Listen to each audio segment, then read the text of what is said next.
In this lesson, we're going to cover SnapVault. I gave you an overview of SnapVault in an earlier lesson, which this first slide is from, so we'll just have a quick summary of this again, and then we'll cover SnapVault in more detail. SnapVault is Data ONTAP's long-term disk-to-disk backup solution. You can also use it to offload tape backups from remote systems to a centralized cluster. It has the same functionality as traditional tape backups, but it's much faster, more convenient, and requires less storage space, and data is replicated from the source volume to a destination volume on a centralized backup cluster. And like our data protection, SnapMirror, SnapVault is a licensed feature. So the two things we could use it for, disk-to-disk backups.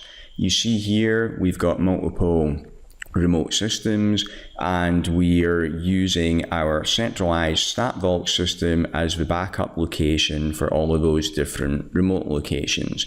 It saves us having to put tape drives on the remote locations, and also the backup is going to be more quick and more convenient as well.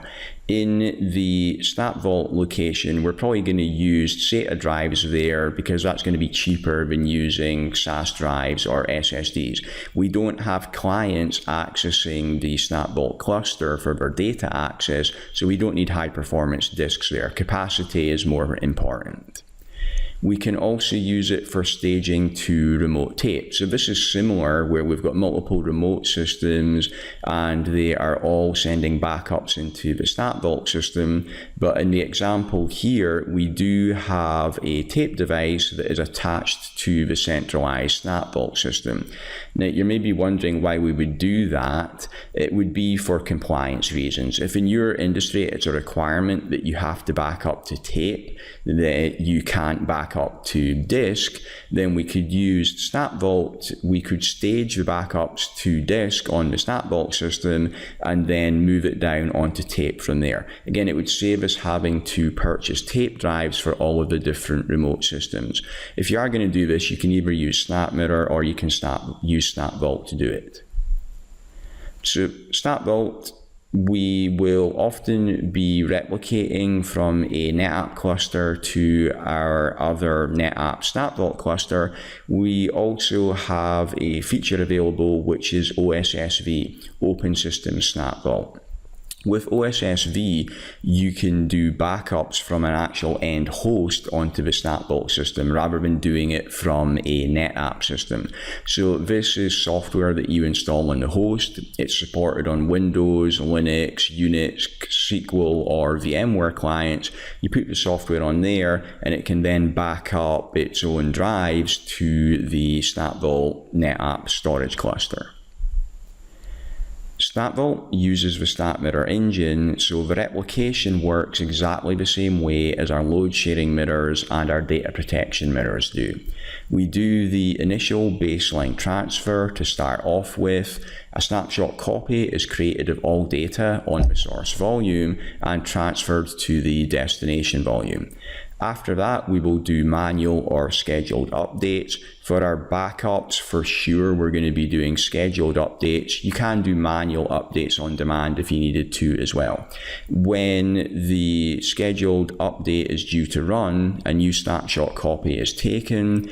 Incremental changes only are synchronized from the source to the destination, and data is replicated at the block level. So let's talk about why we would want to use SnapVault. What are some problems we have with traditional tape backups? Backup and restores from tape are slow. Tape is a slow media. Also, it requires the media, the actual tape, to be unloaded from tape devices, transported off-site, and securely stored and catalogued after your backups. You don't want the tape to be in the same location as the data that you're backing up, because if you have a disaster like a file, you've lost your data, you've lost your backup as well. So backups, our long-term backups, have to be stored in an off-site location. When you're using physical media, it has to be physically transported to that off-site location, which can be a hassle. Also, similarly, if you need to restore data, the tape media needs to be found in that off-site location and transported back on site. One of my earlier jobs in IT, I was working for a small company and I was looking after everything IT, including their backups and restores. And this was the thing that was the most hassle about my job. Every morning I had to come into the server room. We had several servers in there, each with their own tape drive. I had to unload the tape from each of them, load the new tape in there. I had to box up the tape. I had to label it. And then I had to pass that to the person who would take it to the offsite location. Even more hassle was when I had to do a restore. I would have to get in touch with the company that we used for storing our tapes, tell them what tape I needed. They would then have to locate it, transport it to our site. That all took time, and then the actual restore was coming from tape. That took time as well, so it took ages to do any restores, and it was just a load of hassle. Also, if you don't have a long enough time window on weeknights to back up your data, which is quite common, you'll likely have to take full backups on the weekend and incrementals on weeknights. Then, if you need to restore a data set, you'll need to restore from the last full backup and then every incremental. So if you have a problem on Friday and you have to restore the entire set of data, you'll have to load the tape from Sunday night's full backup, restore that, and then do the same thing for Monday, Tuesday, Wednesday, and Thursday. Very inconvenient and very time consuming. This is where we get benefits from SnapVault. With SnapVault, only incremental changes are replicated. This is at the block level and it's to disk, which is much faster than tape. So it's only incremental and it's going to disk. That's much quicker than doing full backups to tape.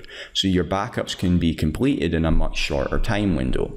Also, because it's incremental, we're not doing full backups, the capacity requirements can be 90% lower than tape. Like I was just explaining on the last slide, we would prefer to do full backups with tape because then we're not going to have to load multiple tapes when we're doing the restore. But if you are doing full backups, it's very time consuming and it takes up a lot of your tape space as well. With SnapVault, only incremental changes are replicated to the secondary, but each snapshot appears as a full backup for restores. So we get the best of both worlds here. Each snapshot appears as a full backup, so we're not having to do incremental restores, but it's only the incremental changes that are replicated, so it's very fast and it takes up very little space. Data can be restored from the SnapVault secondary volume with less downtime and uncertainty than your traditional tape restores. And the best thing of all for us, the guys that are looking after this, there's no physical media to load, unload, and transport offsite. With SnapVault, the source system is known as the primary, the destination is the secondary. Data can be restored from the SnapVault secondary volume back to the original primary volume, or you can restore to a different volume. So if you've lost that original source volume, you can restore it somewhere else. And the entire volume or individual files and LUNs can be restored. How it works when we configure this: a snapshot policy is applied to the source volume on the primary cluster. This is a standard snapshot policy, the same kind as we use for our normal scheduled snapshot copies on the source volume. Snapshots are going to be retained here for short time periods, just like if we weren't using SnapVault, if we were just configuring a standard snapshot policy for a volume. The difference is that a snapshot label is applied to the scheduled snapshots within the policy. So we're going to have probably our hourly, our daily, and our weekly snapshots. We put a label on there as well. Typically we'll use the same name as the actual schedule. So for daily, we'll use the label daily. For weekly, we'll use the label weekly. That's done on the source volume that we're going to be backing up. Then on the destination side, a SnapMirror policy is applied to the destination volume on the secondary cluster.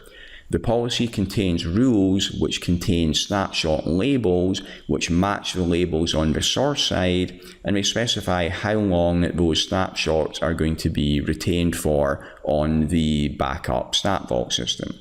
The secondary cluster will then pull those snapshots with matching labels on the source to the destination volume. The difference is that on the source volume, we're only going to keep those snapshots for a short time. On the destination volume, we're going to retain them for long time periods for our long-term backup. Next, let's have a look at how we're going to configure this.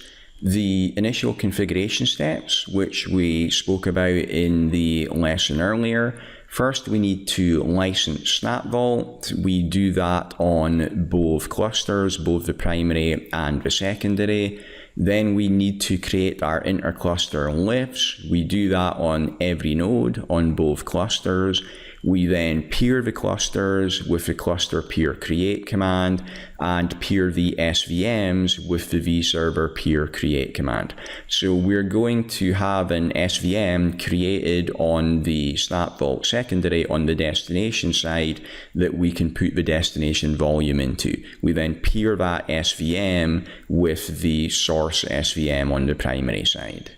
Next, we create our snapshot policy on the primary cluster on the source side. So we create our snapshot policy for local snapshot copies on the primary. We include a SnapMirror label in the policy to control which snapshots should be pulled to the secondary. The command we use here is snapshot policy create. We specify the vserver this is for. We give the policy a name. Here, I'm going to be backing up volume 2. So I've got a policy which is specific to volume 2. I've called it volume 2. We have to say enabled true. And then I've got schedule 1 hourly, count 1 5. What that means is I'm going to take snapshots based on my hourly schedule, and I'm going to retain 5 of them here on the source volume. Then schedule 2 daily, count to 5, and SnapMirror label to daily. This is saying I'm also going to take snapshots based on the daily schedule. I'm going to retain 5 of those here on the source volume, and I'm going to put a SnapMirror label on there, which is also known as daily. So I've done this because I'm going to be replicating them over to the SnapVault cluster. So I need to put a label on there.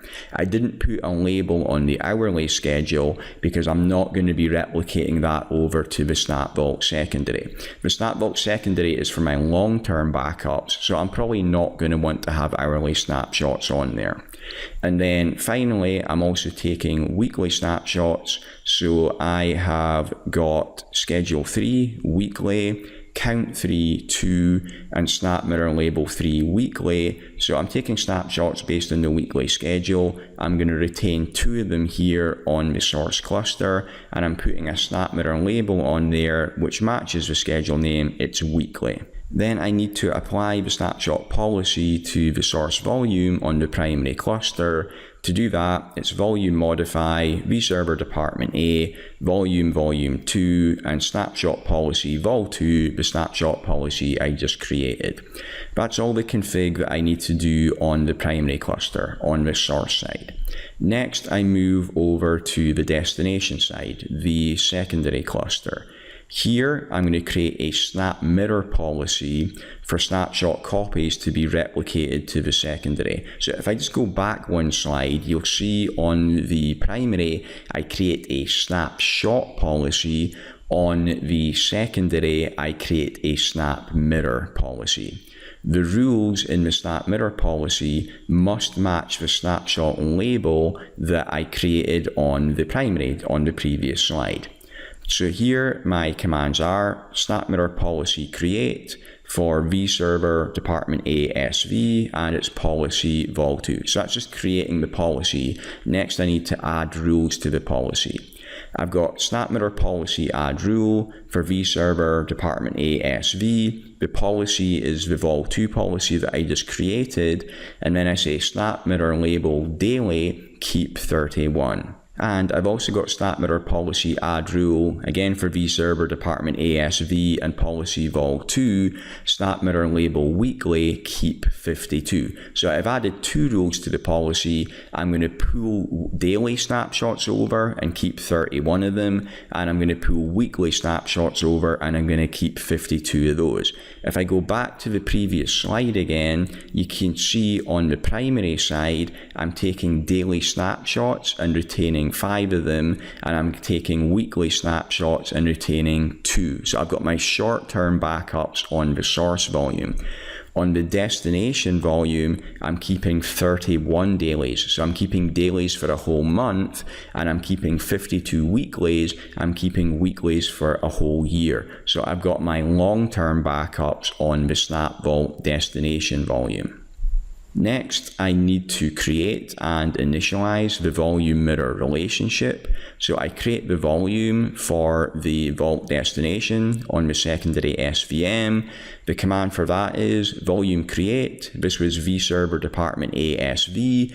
I'm naming the volume vol2 SV, putting it in aggregate 1. For the size, make it big enough to store all of the backups, and then say type DP.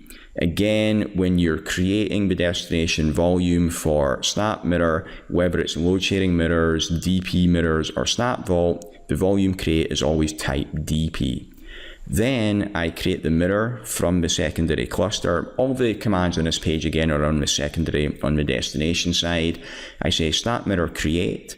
The destination path is department ASV and it's volume 2 SV. The source path is department A vol2. Now I say type XDP for SnapVault and schedule daily. So daily, I'm going to check for snapshots on the primary side, and I'm going to pull over the snapshots that match the labels that were configured in my SnapMirror policy rules. Then, the same as we did with DP and LS mirrors, the SnapMirror create command, that just creates the relationship. It doesn't actually kick off the replication. To do that, the command is SnapMirror Initialize, and here I can just say the destination path. I don't need to also put the source path in. So that's the entire configuration done. I'm now going to be replicating my snapshot backups to the destination SnapVault cluster. If after this has been configured, you do need to restore data to the primary cluster, if you want to restore the entire volume, the command again on the secondary, so on our SnapVault system, is SnapMirror restore, specify the source path, and then specify the destination path, and also specify the source snapshot that you want to do the restore from. You need to take the volume offline first on the primary side because you're going to be restoring it from the secondary. We can also restore individual files or LUNs as well. To do that, it's the similar command, but we put an additional parameter on the end where we specify the file list.